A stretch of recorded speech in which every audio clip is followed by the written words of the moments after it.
We got round two of DCKO. So disclaimer, New York Comic Con, which I wasn't at, I saw online, but DC announced who would be round two in DCKO. So this does have spoilers, and that means these spoilers are online on social media. So you should probably look out for that. And if you don't want to get spoiled, you can scroll. I'll give you a second. But yeah, so going into round two, first up we got Superman versus Captain Atom, which that was obvious. Then we got Jay Carey versus Guy Gardner. So Guy Gardner is somehow beat Firestorm. I knew Jay was gonna beat Cheetah. Unc had to show him he still had it. And then after that we had Aquaman versus Hawkman, which that was, obviously they were gonna win. That's a given. Then Lex Luthor versus Etrigan, which that's something. Etrigan versus Supergirl was kind of close. So that's a little something. Then we got Wonder Woman versus Lobo, which I think Lobo got that.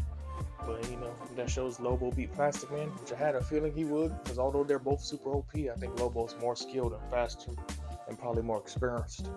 And then of course we got what looks to be Cyborg versus Swamp Thing, which is that was also obvious that those two would win. But here we got less obvious, Red Hood versus Joker. Obviously Red Hood would be Damian. Like, I understand DC has done Red Hood a little bit dirty lately. It made him look weaker these past few years, but some people genuinely thought Damian was just dead stronger. I don't know how.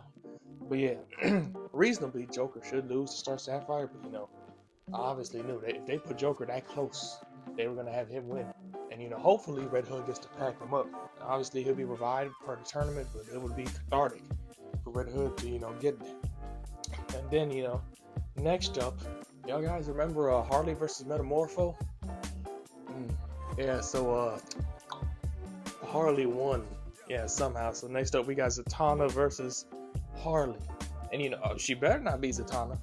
I would ideally hope that she doesn't beat Zatanna, because man, we did not need Harley or Joker to get past round two, good lord. Because Zatanna versus Metamorpho could have been such a cool fight, cinematically. And of course, as a side note, we also got crossovers.